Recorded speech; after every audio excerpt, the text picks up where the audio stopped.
Hello Gemini, Sun, Moon Rising, and Venus signs. Kamusta kayo? Sana po nasa mabuti kayong kalagayan. Welcome back po sa Star Tarot. At kung bago kayo rito, welcome din po kayo. Please subscribe, like, share my videos, and leave me a comment kung naka-resonate po kayo. Thank you. First message is the Ringmaster of Scrutiny, Discernment, Clear Vision, Details. Ayan, so maybe dito baka meron kayong kailangan pagdesisyonan and you need to discern that situation kung ano yung basis ng inyong pagdedesisyon na gagawin, no? Make sure na malinaw sa inyo yung sitwasyon, alam ninyo, na-figure out nyo na kung ano yung truth of the situation para sa desisyon na gagawin ninyo, sa desisyon na you're going to make towards this thing, kung ano man ito, talagang hindi ninyo pagsisisihan kasi alam ninyo kung ano ang nangyayari. Alam ninyo kung ano ang dapat ninyong i-address dito. At alam ninyo ang mga detalye, alam ninyo yung mga ins and outs. Kaya, use your discernment, use your own judgment and discernment on the situation. At mas maiging kayo mismo ang mag-iisip nito at wag ninyong pagbabasehan yung mga sinasabi ng iba sa inyo, no? Mas kayo ang nakakaalam sa sitwasyon na to, kaya mas yung idea ninyo, 'di ba? Kung ano man ang naiisip ninyo, yun ang susundin ninyo. Okay? We have the web weaver, synchronicity, divine intelligence, cause and effect. So, may mga synchronicities, no? May mga signs, symbols, omens, synchronicities na maaaring pinapadala sa inyo ang divine universe. Ano? Ipapaalam niya, there could be enlightenment dito, there could be illumination coming in, na maaaring pinapadalhan kayo ng ganito ng divine universe to help you, para matulungan ka na makapagdesisyon ka ng tama.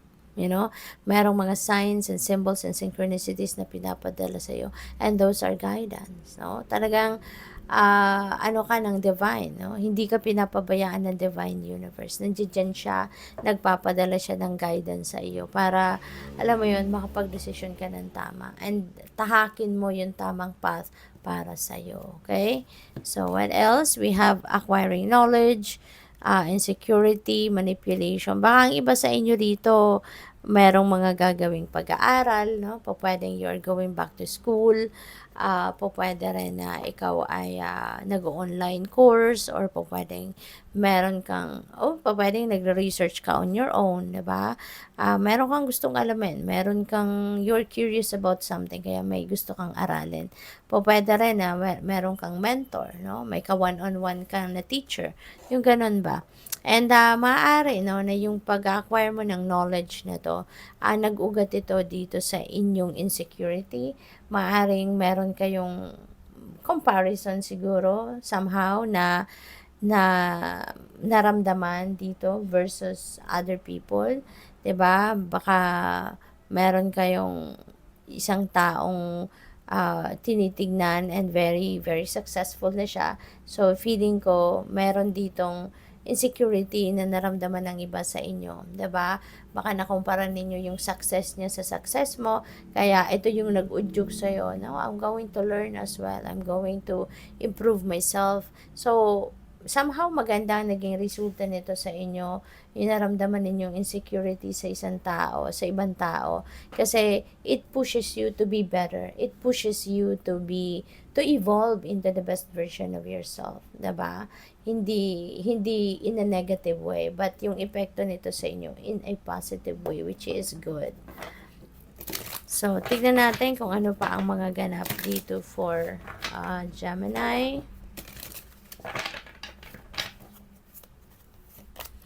We have the Seven of Pentacles. Ayan. So, maaari, no, ng iba sa inyo sa ngayon, kung ano man yung pinagbuhusan ninyo ng oras, panahon, at atensyon ninyo in the past, and maaring patuloy pa rin kayong, patuloy pa rin ninyong kinocultivate, no, kung ano man itong bagay na to. Maybe, you are starting to get your success. you know. Hindi man ito yung big success pa, hindi pa ito yung bonggang-bonggang success, but maaaring small successes, no? Meron ka ng unti-unting nakukuhang bunga, kumbaga, ng inyong pagsisikap dito. Hindi man ito yung big harvest pa, but at least, no, meron ka ng magandang resulta na nakikita at napapakinabangan mo na. So, what else? We have the Seven of Cups. Ayan. So, synchronicity ito, no? Meron tayong dalawang 7. Actually, tatlo ang 7 natin. So, this is very powerful para sa inyo kasi this is a powerful synchronicity. Number 7, unang-una, is a very spiritual number. That is also a very lucky number. Tapos, meron tayong a double and triple 7, no? So, this is 7, 7, so that becomes number 77, and meron din tayong 7 dito with the 16. 1 plus 6 is 7 as well. So, we have 777. So, I suggest, Gemini, pakitignan po ninyo yan. Paki-Google ninyo anong ibig sabihin ng number 77 and angel number 777. At marami pa kayong mababasa dyan that may help your situation sa ngayon or that may inspire you, you know, at marami kayong matututunan dyan na marami pa kayong mababasa, okay? So, good luck sa'yo. With the 7 of Cups, multiple opportunities ito na po pwedeng dadating sa inyo, you know, maaaring bunga na ito. Ito yung mga unang bunga ng inyong pagsisikap, no, na merong mga bagong oportunidad na dadating sa buhay mo, at make sure lang na pag-iisipan ninyong mabuti before you jump into a certain opportunity. Make sure na pag-aralan nyo muna, pag-isipan nyo muna, 'di ba? Mag-research ka, yung mga ganon, okay? Para malaman mo kung alin dito yung perfect para sa'yo or beneficial para sa'yo. Okay? So, what else? We have 8 of Pentacles. Okay? So, si 8 of Pentacles, this is about trabaho, mastering your craft. Talagang, siguro ang iba sa inyo talagang nag-aaral, 'di ba? Baka minamaster ninyo yung inyong talent, minamaster ninyo yung inyong skill or yung inyong spiritual gifts, yung mga ganon. So, po pwede talaga na meron ditong merong nagre-research, merong nag-aaral, nagma-masters, mga ganon. And siguro, no, that is preparation, no, para siguro sa isang promotion.